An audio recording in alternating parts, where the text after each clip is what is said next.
ये जो विधेयक आया है ये पूरी तरीके से संविधान की धज्जी उड़ाने वाला विधेयक है। ये सारे हमारे जो मौलिक अधिकार है उनका हनन करने का काम कर रहा है। ये तो आप कानून की धज्जी उड़ा रहे हो। आप संविधान बदलने की बार बात जो बात करते थे आप धीरे धीरे बदल रहे हो। तब तो आप क्रीमी लेयर की बात करेंगे। अभी आप उनको लेके तो आइए अपलिफ्टमेंट, जिस अपलिफ्टमेंट के लिए बाबा साहब ने सपना देखा था, क्या वो पूरा हो पाया उनका अब तक? आज हिंदुस्तान के अंदर अगर आज़ादी का हम सांस ले रहे हैं तो बाबा साहब का संविधान ना होता तो ये मुमकिन ना होता। आज ये जो 70 साल बोलते हैं, अगर पंडित जवाहरलाल नेहरू का विजन ना होता तो हिंदुस्तान ना होता। अगर महात्मा गांधी की ताकत ना होती तो आज देश आज़ाद ना होता। तो इन्होंने तो कुछ नहीं किया ना, इन्हें तो करा हुआ मिला है, तो बस खोने पे लगे हैं कि खो इसको किस तरह खोना है। नमस्कार, आप देख रहे हैं नेशनल दस्तक। मैं हूं रंजय कुमार और आज हमारे साथ बातचीत करने के लिए मौजूद हैं सहारनपुर के सांसद इमरान मसूद जी। सर, पहले तो आपका स्वागत है हमारे चैनल। शुक्रिया भैया। सर, जिस तरह से पिछले 10 साल में कोई भी विधेयक सर जेपीसी में नहीं गया है और वक्फ बोर्ड जो बिल है ये जो है इस पे कई विवाद भी हुए हैं और ये पहली बार जो है पिछले 10 साल के बाद कोई संयुक्त संसदीय समिति हुआ है। क्या कहेंगे सर आप? ये कई लोग कह रहे हैं कि समर्थन की सरकार आ गई इसलिए ऐसा पहला हुआ है। देखिए, ऐसा है कि ये जो विधेयक आया है ये पूरी तरीके से संविधान की धज्जी उड़ाने वाला विधेयक है।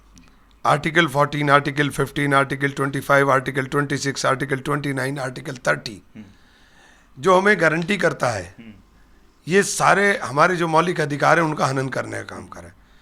बाबा साहब भीमराव अंबेडकर ने बहुत सोच करके ये तमाम चीज़ों को हमें दिया था कि हमें धार्मिक आज़ाद स्वतंत्रता होगी, हर व्यक्ति को इसके अंदर आर्टिकल 29 के अंदर, आर्टिकल 30 के अंदर हमें अपनी शैक्षणिक संस्थाओं को चलाने के लिए अपने तरीके से, ट्रस्ट चलाने के लिए अपने तरीके से होगा।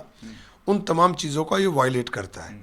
तो हमने इस पे यही बात कही कि आप ये जो ला रहे हो ये तो आप कानून की धज्जी उड़ा रहे हो। आप संविधान बदलने की बार बात जो बात करते थे आप धीरे धीरे बदल रहे हो। तो आप संविधान क्यों, आपको संविधान से इतनी नफरत है कि आप संविधान बदलना चाहते हो? सर, अभी एक और फैसला आया है सुप्रीम कोर्ट का कि SC ST कोटे में सब कोटा किया जाए। तो सर, कई लोग इस फैसले का स्वागत भी कर रहे हैं और कई लोग इसका विरोध कर रहे हैं। आप क्या सोचते हैं सर? देखिए, संविधान ने जो आरक्षण दिया था वो आरक्षण आर्थिक आधार पे नहीं था, वो सामाजिक आधार पे था। और सामाजिक ताने बाने में अगर आज आप ये समझते हो कि समरसता आ गई, एक समानता आ गई है, तो आरक्षण खत्म करने की बात सोचनी चाहिए थी। 70 साल बाद भी आप समानता नहीं ला पाए। आज तक समानता की कोई बात नहीं हो पाई है। आज तक अलग ही अलग चल रहा है। तो अभी इसके लिए ज़रूरत है, अभी बहुत ज़रूरत है आरक्षण की।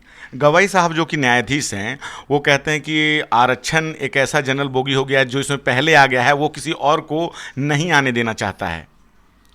नहीं, आप एक ये जो बार बार कहते हैं क्रीमी लेयर, आप ये बताइए ना कितने % को आपने उस लेवल पर ला दिया, तब तो आप क्रीमी लेयर की बात करेंगे। अभी आप उनको लेके तो आइए अपलिफ्टमेंट, जिस अपलिफ्टमेंट के लिए बाबा साहब ने सपना देखा था, क्या वो पूरा हो पाया उनका अब तक? अगर वो पूरा हो पाया होता तो आप बात करते। अभी तो वही नहीं पूरा है जो उन्होंने जो जहां लाने की सोचा था। आप देख रहे हैं कि ये प्रधानमंत्री मोदी की पहली बार जो है एक तरह से समर्थन वाली सरकार है। तो आपको लगता है कि कोई चाल चरित्र चेहरे में किसी प्रकार का परिवर्तन आया है? क्योंकि मुख्यमंत्री भी बहुमत में रहे हैं, प्रधानमंत्री भी 2 कार्यकाल उन्होंने बहुमत में बिताया है। हालांकि अभी बहुत कम समय बीता है इस NDA के शासन का, मात्र अभी 2 महीने 60 दिन।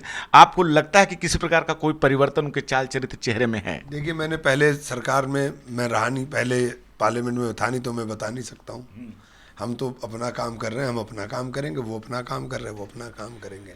सर, बाबा साहब भीमराव अम्बेडकर की मूर्ति 3 तारीख को ठीक जो है चुनाव के रिजल्ट आने के एक दिन पहले पुरानी संसद के प्रांगण से हटा दिया गया। इसको लेकर कई संगठन विरोध प्रदर्शन कर रहे हैं। कल 9 अगस्त को उन्होंने जंतर मंतर पे बहुत बड़े विरोध प्रदर्शन को रखा है। आप उसको लेकर क्या कहना चाहेंगे? देखिए, बहुत बाबा साहब भीमराव अम्बेडकर ने जो कुछ हमें दिया है, आज हिंदुस्तान के अंदर अगर आज़ादी का हम सांस ले रहे हैं तो बाबा साहब का संविधान ना होता तो ये मुमकिन ना होता। आज ये जो 70 साल बोलते हैं, अगर पंडित जवाहरलाल नेहरू का विजन ना होता तो हिंदुस्तान ना होता।